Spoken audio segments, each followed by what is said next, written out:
class, let us review certain principles of calculus of variation. As all of you know, calculus of variation is a part of mathematics which has a lot of applications in various branches of engineering and sciences. Now, what I have done is to get one important result in calculus of variation, so that that result can be used by us for the formulation of finite element method. Let us look at what you already know.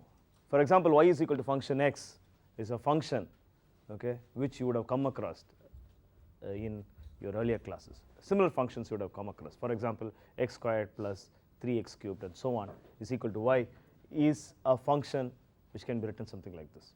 You would have also studied about the maximum and minimum values of a function like this. Maxima, minima even is taught even in high schools.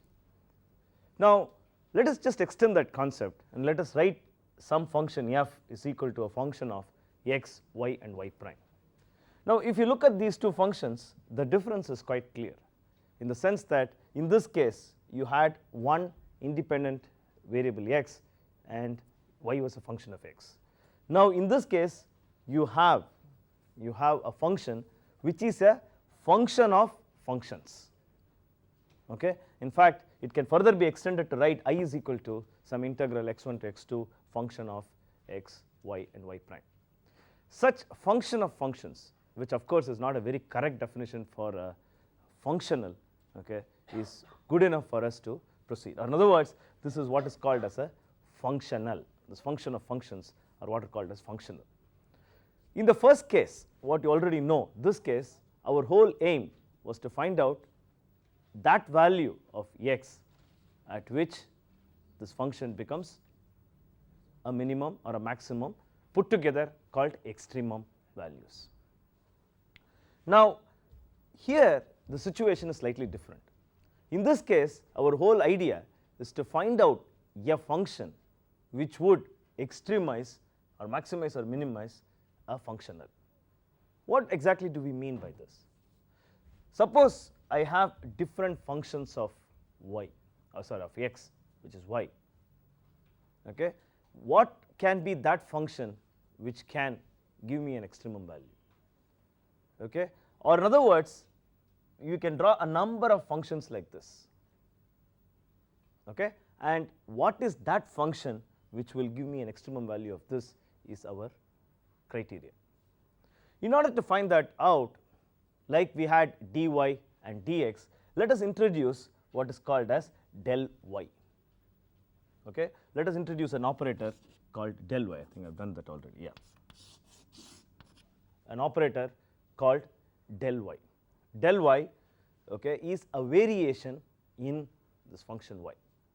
Right, it is something like dy and corresponding dx. But please note that del y does not have a del x, because we are looking at a function of x which is y. Now, let us also introduce a del f, okay, del f or delta operator as it is called, del f. What is del f? Del f is the variation of the function when my y takes the value, say y plus del y, okay, or change in the function, right. So, del f is equal to a function of x, y plus delta y or del y, and y dash or y prime plus del y prime, where y prime of course you know is dy by dx, minus function of x, y, y prime. That is what is del f, right. Okay. Now, let me extend del f using our Taylor series approximation, like what you usually do with the functions of x. So, the result is that you can write this as dou f by dou y into delta y plus dou f by dou y into delta y prime plus all other higher order terms, right. Okay.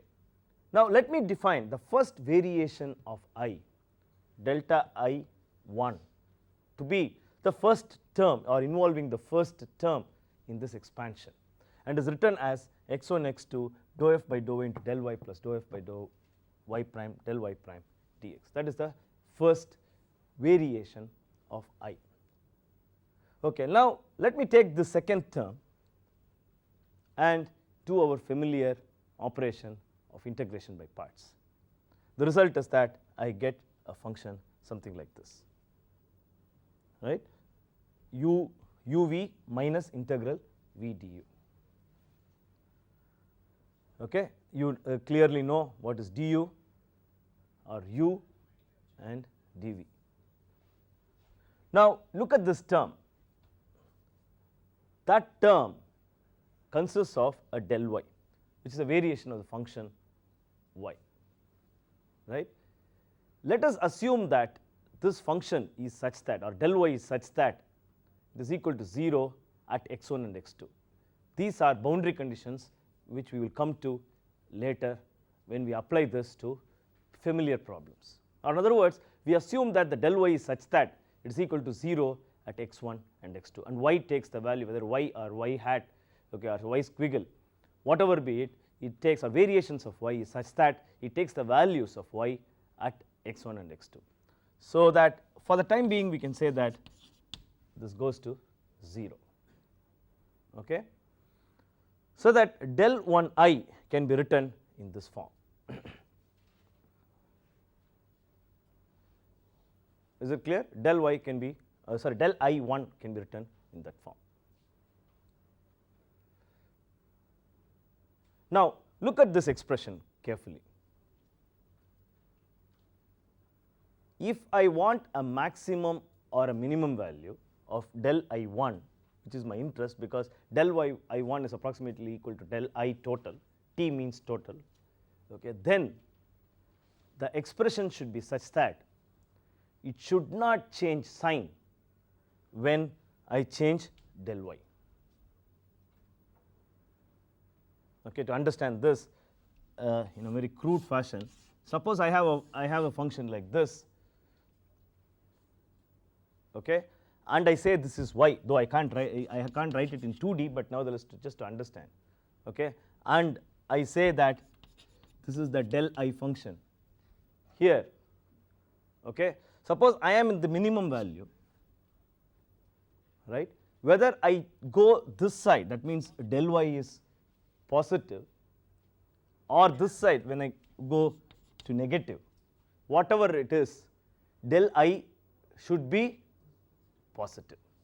Okay, this is a crude approximation just to make you understand that when I say del y takes any signs, okay, either I increase del y or decrease del y, or in other words, when I go above the line or below the line. Here let us have a look at this particular graph which I have drawn here, okay, then you can see that whether you are above the line or below the line, okay, del y, so that will show you the variation,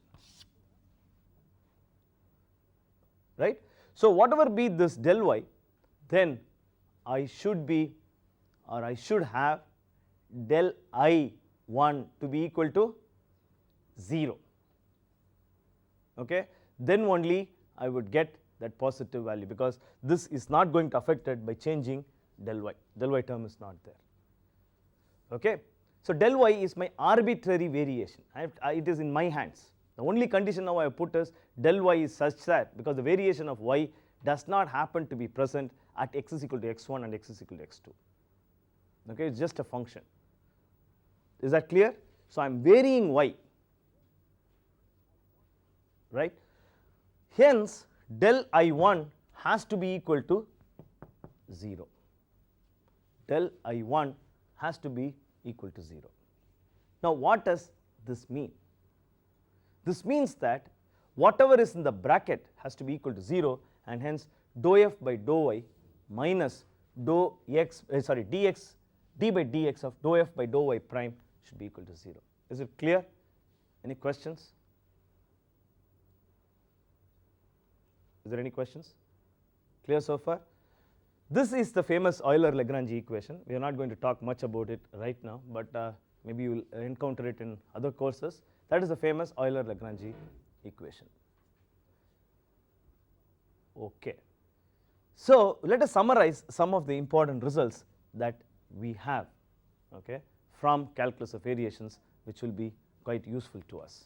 So del of integral x1 to x2 y dx is equal to x1 to x2 del y dx, and del of dy by dx is equal to d of del y by del x dx, and del f is equal to dou f by dou y into del y plus dou f by dou y prime into del y prime. They are all very simple, you can easily derive them, it is not a big problem. Okay. So these are important results. So you please have a look at this carefully. So this particular 5 lines summarize what all the things that we need. Is that clear? Okay. Now with this setting, let us now look at what is called as virtual work principle. I am sure all of you know what is virtual work principle. Okay. What I am going to do is, even though this whatever I have done may be vague right now, just bear with me, let me finish this calculus variational or virtual work principle, then I will apply whatever we have done now and things will become clear as to why I have written so far all these equations. But so far whatever I have been writing till now, I hope is logical from a mathematical point of view, and do not attach immediately any physical concept to whatever I have done. Okay. I will do that in a minute, but mathematically if you have any doubts on whatever I have written so far, please ask me. Right? Okay. They are actually very simple calculus which I have just extended it a bit. Now let us look at what is called as a virtual work principle. The virtual work principle starts from this first equation. What is this equation? Equilibrium equation. Starts from equilibrium equation. Now since equilibrium equation says that sigma j comma ji comma j plus fi is equal to 0, okay, if I multiply this with any delta u, what happens? That is equal to 0, right. So integrating it throughout the volume will again be equal to 0. So del u is some sort of a weight function, a function. Okay. I assume that del u has only one property, it is continuous, and that it satisfies the boundary condition for u, a homogeneous part of the boundary condition. What is meant by homogeneous part of the boundary condition? Suppose I put a boundary condition u is equal to some 4 or u is equal to some u0, then del u is equal to 0 at places where I have specified u. So that is called homogeneous boundary condition, homogeneous part of the boundary condition. Okay. Now since we are in the 3-dimensional setting, that means we have del u1, del u2 and del u3. Note this carefully here. Okay. So del u is a test function. Now so since this is equal to 0, the integral is also equal to 0. Now this is the basis for many of the approximation technique. Okay. If there is a residue here, suppose I take a u which is a displacement which I want to find out, okay, then it is possible that this will not be equal to 0 and there will be a residue there. My whole idea is that can be such that I have to choose a u so that integrally, okay, throughout the volume this can be equal to 0. So that forms the basis for many of the numerical terms, though very correctly analytically that expression has to go to 0. Is that clear? Okay. Now let us resort to our famous Green's theorem of application, okay, and you get a term like this, right. Look at this term. What has happened now? We have shifted the differential from u. Is it clear? We have shifted the differential to u, rather from sigma we have shifted it to u. So u j comma I or j comma j, okay, has been shifted to del u I comma j, okay. Or in other words, please note that sigma has u in it. How? because sigma, we have seen that sigma is related to strain. Strain is related to displacement. Is that clear? Strain is related to displacement, and hence sigma has displacement embedded in it. Right? What is the differential, or what is the order of this, of the differential that is present in sigma? First order or second order? How is that? Du by dx or dou ui by dou xj, first order, okay, right? And then in sigma ij or ji, I have first order. Then again it is differentiated with respect to x. So in essence this has second order, d squared u by dx squared. That's what is present in that. So what is that we have done? We have weakened the differential or the order in sigma by shifting it to u. By shifting it to u, we have weakened. What does it mean? Suppose I have a technique now of searching for a solution for u. I am searching for solution for u. Okay, I need to search only those u's which need to be, or which need to have the first differential. Okay, what is that we are trying to do in this whole finite element, finite differential? So many other techniques. What is that we are trying to do? We are trying to search for u, okay, in such a fashion that I can satisfy these equations. That is my whole idea. Yes, no doubt I am not going to keep on putting some u's and keep searching for it, but I am going to search it in a space, okay, called search space. Okay, let's not worry about, there is a lot of mathematics involved in this, whole of functional analysis is involved, let's not get into those details, but it should be clear that we are searching for that u which will give us solace, or which will give us the solution.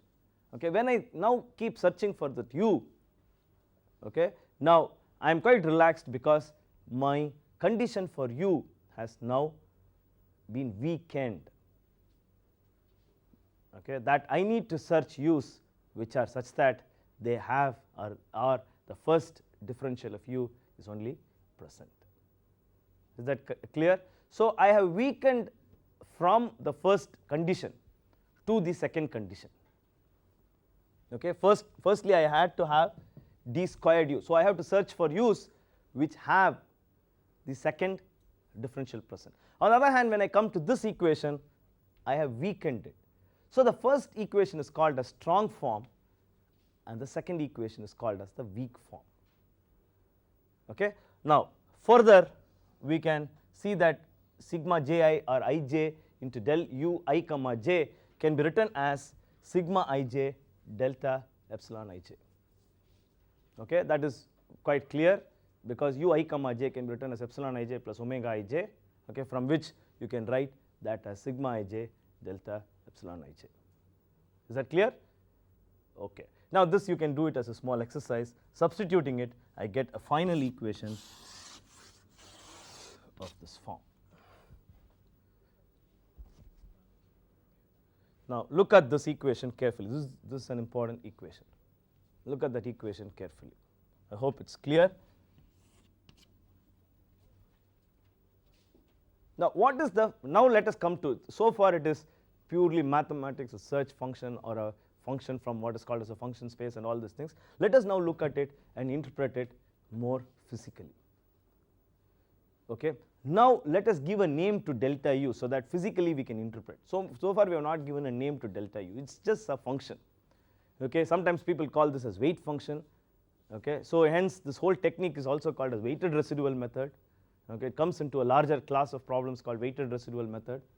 Okay, let us call at this point of time, more physically to understand things, let us call delta u as virtual displacement.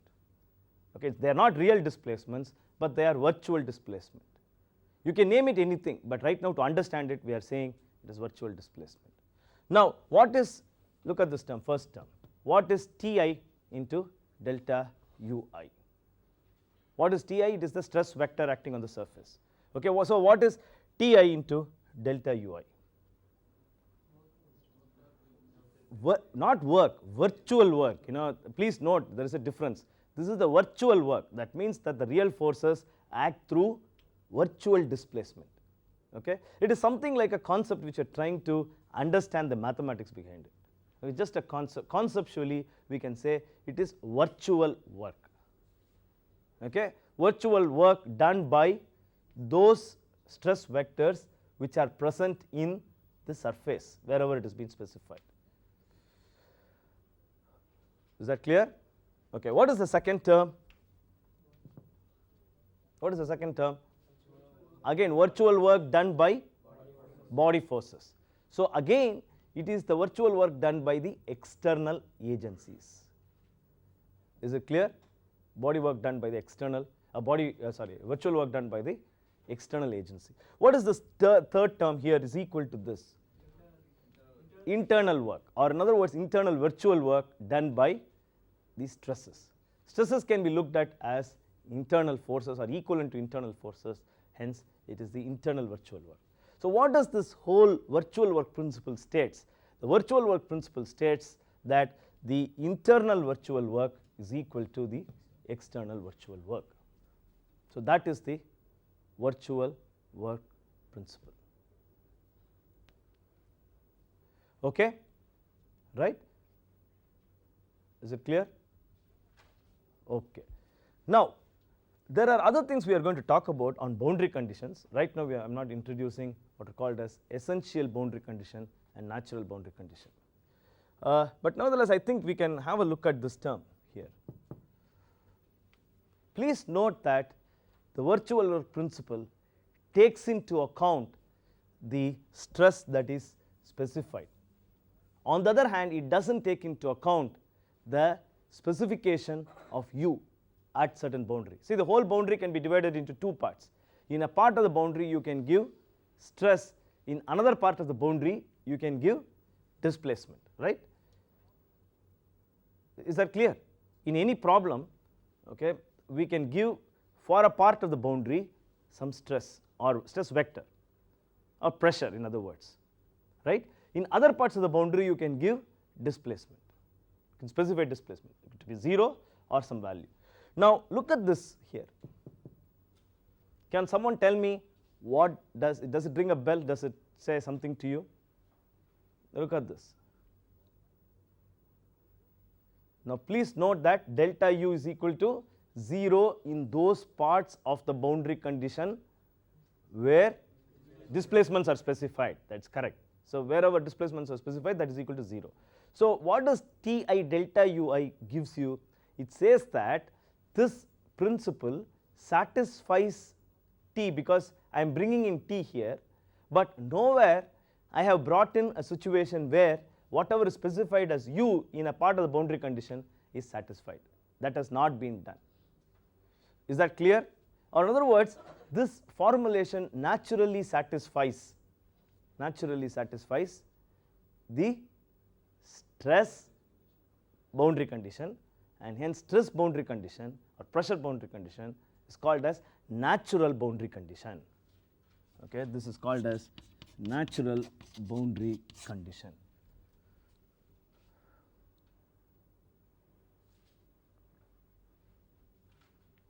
Is it clear? Any questions? And the other one, u, which has not been satisfied, okay, in this formulation is called as the essential boundary condition. It's called as the essential boundary condition because essentially you have to specify it, okay, and the other one is called as the natural boundary condition. Okay. So, it is essential to solve a problem because my formulation here does not satisfy it, and hence that is called as the essential boundary condition.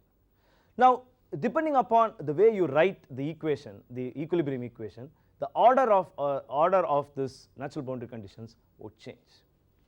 Okay. We will have a look at that later in a later lecture in this course, but right now I hope you understand what is essential and what is natural boundary condition. Is it clear? Okay.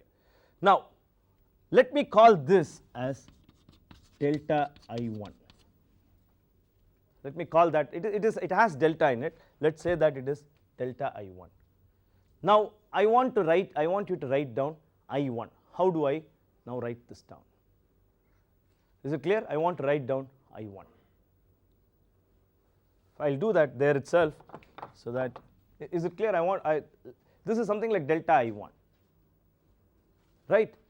Okay. Now, I want to write down U1. What am I going to do? I am going to get that delta out there. Okay, I think it is better that I write it here, okay, very near that, so that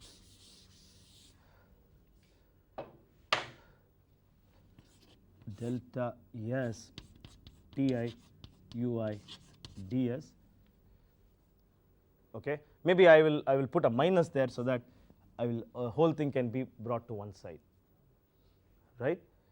What is the next term? Minus of delta V Fi, sorry, Ui dV, okay, plus, how do I write the last term? Delta of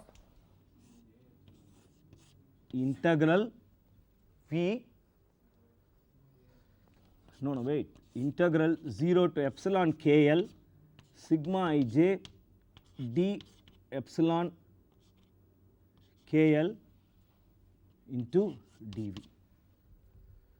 Sorry, delta epsilon ij into, because KL I already put there, so ij into dV. Okay, that is actually the delta sigma ij delta epsilon ij.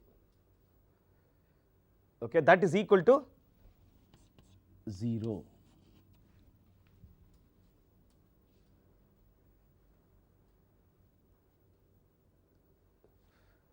Is that clear? Okay, just what I have done is I have just taken delta out, okay, to write down the same thing, okay, using my principles, whatever I have told before, just to write this down in terms of delta. Okay. Now, what is this? I will put it side by side, so that I can say that delta W plus U is equal to 0.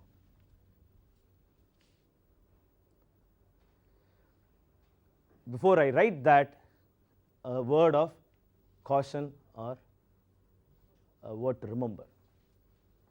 Now, what is this term actually? What is that term? Internal energy, a strain energy. More importantly, it is strain energy. So, for an elastic material, please note, for an elastic material, this can be looked at as the strain energy. So, whatever till now I have not introduced any constitutive equation, right? Whatever I have done is independent of the constitutive equation. I did not say whether it is elastic or plastic. So, virtual work principle is valid whether the material is elastic or elastoplastic. On the other hand, when I put W here, what is the assumption that I am going to make? I make the assumption that this material from now on is one for which strain energy is defined. So, when I go from this statement to this statement, what is it that is involved? What is it that is involved? What is involved is the assumption that we are dealing with an elastic material, right? Then delta of W plus U is equal to 0. And what is U? U is what is called as the potential lost due to of the external loads due to work, potential that is lost. What does it mean? It means that when the load was there without doing any work, it had potential to do work. So, as it does work, okay, it loses the potential to do work. and hence it is negative. Okay. So, one is the strain energy, the other one is the potential of the external loads to do work. Is it clear? That is why it is called delta W plus U. We will do a simple problem to understand this. Both of them put together is called as potential energy. This whole thing is called as potential energy. Usually put down by the symbol phi p.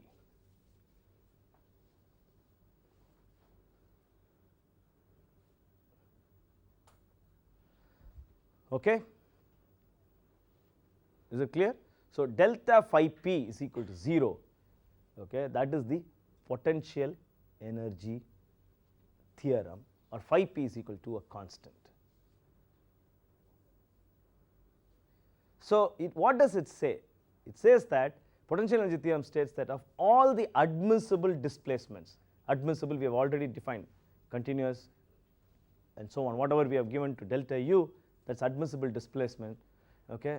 Of all the admissible displacement, one which makes the potential energy take an extremum value, because delta phi is equal to 0 means what?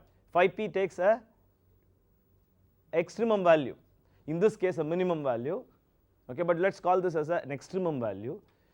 Of all the configurations, that which makes delta phi p is equal to 0 is the one which satisfies the equilibrium equation. So, stability concept is different, okay, it satisfies the equilibrium equation, because we have come all the way from the equilibrium equation.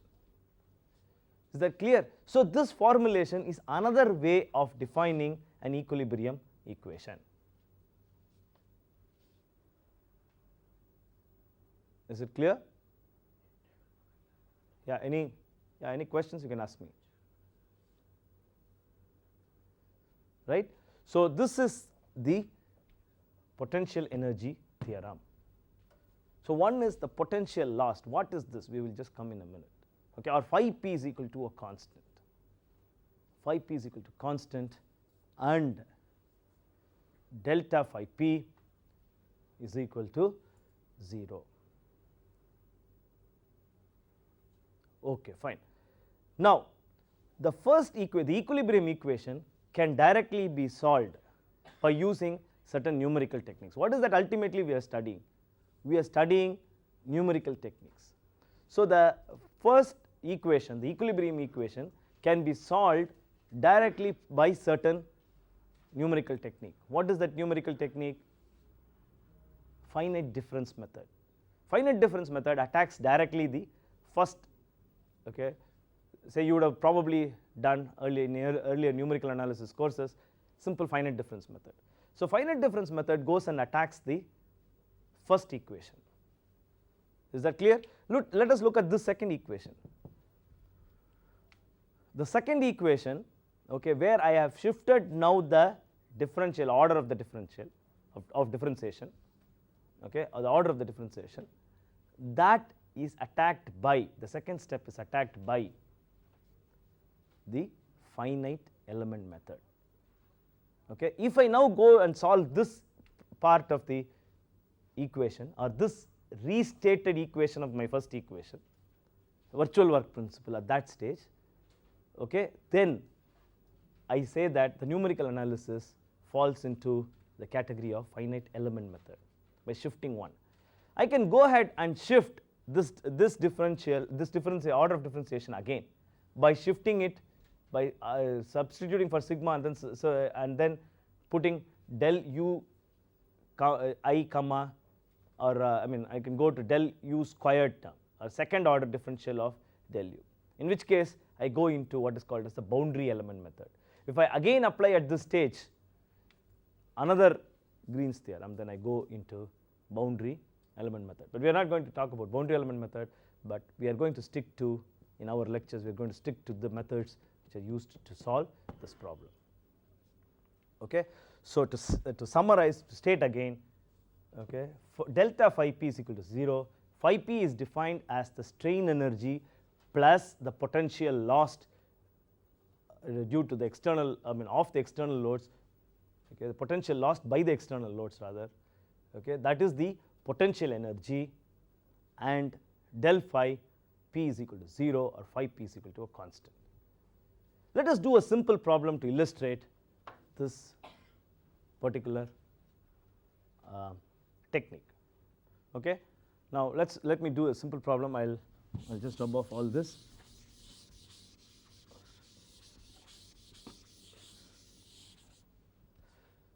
I'll stick to this part of the board because it's easier to look at this. Say, let us say that I have a spring and I have a force P. K is the stiffness of the spring. Let us say that the spring has a displacement equal to d.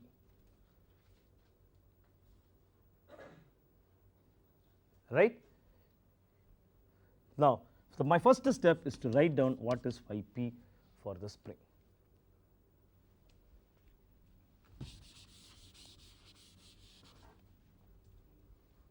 What is phi p? What is phi p? What phi p consists of two terms. Come on, you can answer very simple. Half k d squared. Kd squared. D is the thing. So okay, half kd squared. That's the first part. That's only w. What is the second part? Is it plus? I told you potential lost minus pd, because as the spring expands, the potential, you can imagine something like this, the potential of the external loads to do work reduces. See, one thing, it's my personal opinion, that the whole thing is actually mathematics. Okay, the whole thing, where we have arrived at purely from a mathematical point of view, phi p. Now, the problem with engineers is that they can't follow mathematics unless you tie it up with some physical things. In other words, people don't accept complete mathematical solutions without any physical meaning. Unfortunately, it is possible to do it, and my whole aim ultimately to get a U, but people don't really appreciate all the steps in mathematics. So what they do is, come on, you tell me what is the physical meaning. Okay, I know many of the professors would have asked you in your exams or in your vivavos or whatever it is, what is the physical meaning to it? The problem is, this is a problem with every engineer. We can't imagine, especially mechanical engineers, can't imagine or can't do without imagination, because we deal all the time with gears, lathes, and so on and so forth. So we have to imagine things. Actually, hence I want to give a physical picture to it. Hence I use words like virtual work, okay, potential energy. If I really go and ask you, do you understand what is potential energy? Okay, whatever I have given here, I don't think you would have understood. I don't think you can explain. Yes, it is an energy. So somehow it has got into us that we understand energy.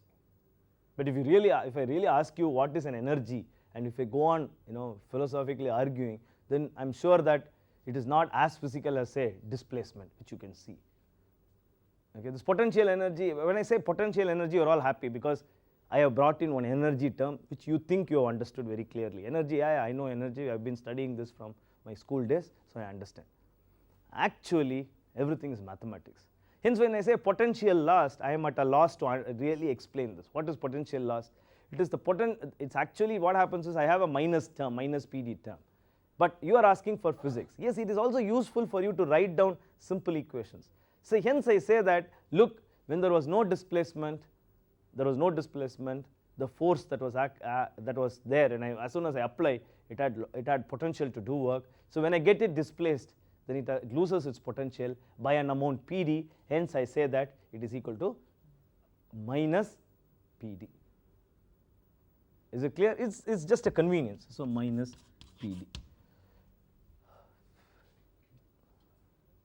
Now I have to write down del phi is equal to 0. What is del phi p is equal to 0? Which means that del phi p can be written as, so note this again.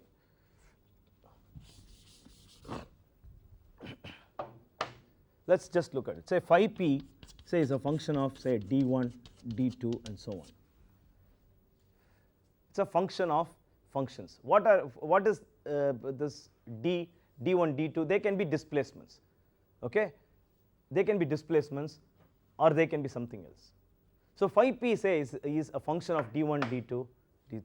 So del phi p, okay, can be written as dou phi p by dou d1 into delta d1 plus so on,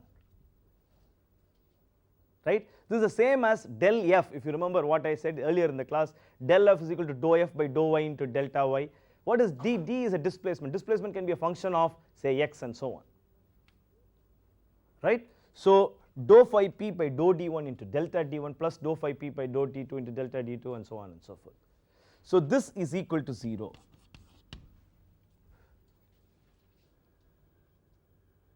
Since del d1, this del d1 or delta operator d1, what are they?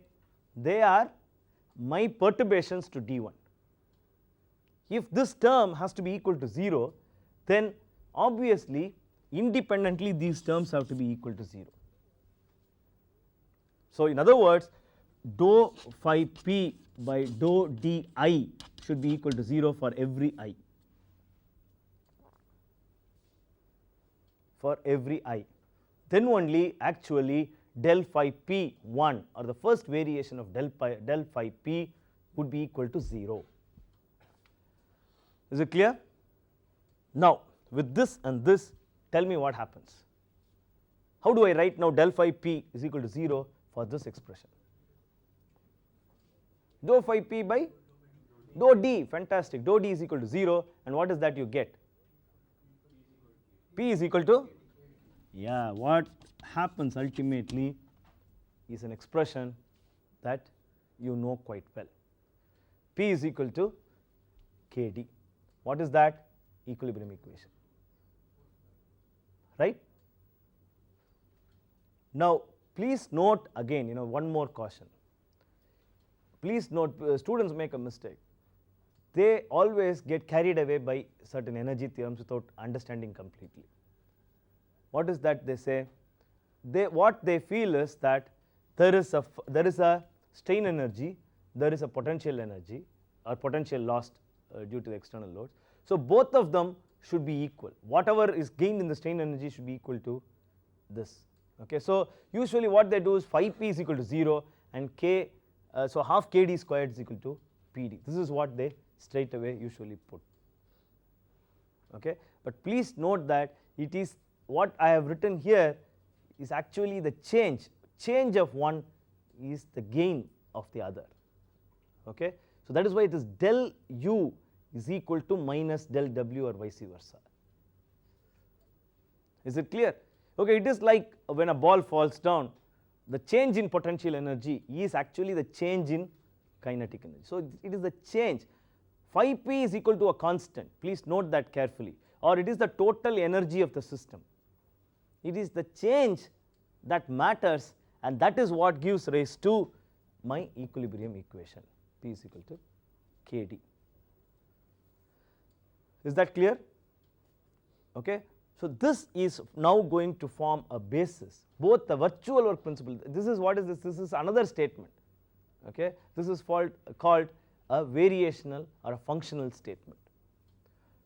I can either start from virtual work principle to arrive at equations of finite element analysis, or I can start from potential energy theorem.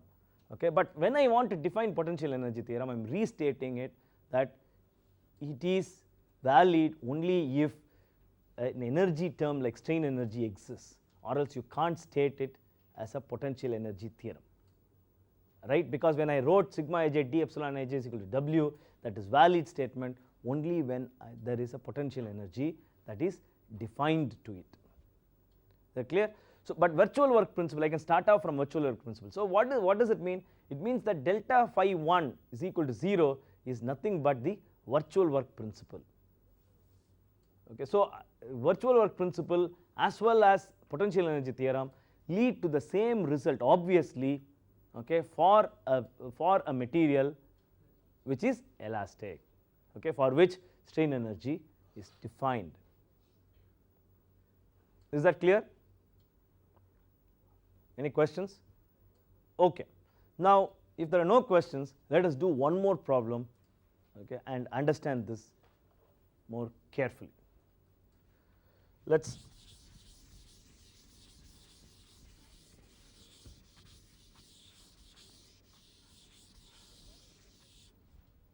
the problem which I am going to do is the same as what I did in one of my earlier classes. What was the problem? Remember this problem? Okay. L1, L2. If I changed anything, you just tell me. I think I'd put only L1, L2, and A1, E1, A2, E2. Okay, K1 and so on we had already defined. Right. Now, I want you, let us say that this thing is defined by the same fashion by degree of freedom. We are not going to introduce elements and all that. Okay. Let us say that we are defining the movement by the degree of freedom. Okay. This can be looked at like two springs if you are more comfortable with it. Say that they are defined by two springs. Now, my whole idea right now is to write down phi p for this. How do I write down phi p for this? How do I write down phi p? What is the strain energy? Half k 1 into d2 squared. Okay, that is the displacement at 2, right, plus half k2 into say d3 minus d2 squared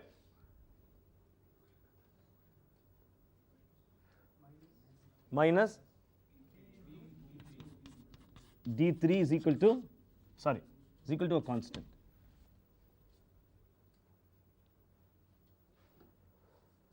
Is it clear? Okay. We will we have 2 or 3 more steps. What is the step now? Dou phi p by dou d2 is equal to 0, dou phi p by dou d3 is equal to 0. By doing these two, I will get 2 equations, right, solving which I can get d2 and d3. We will continue this problem in the next class, but meanwhile if there are any questions, okay, I can answer them. Right, do you understand the overall concept? Okay. These things will become clear again when we do another 1 or 2 problems. I am going to do 2 problems in the next class to drive home this point, because this is the crux of this whole course on finite element analysis, because from here we are going to develop the stiffness matrix. We will do that in the next class.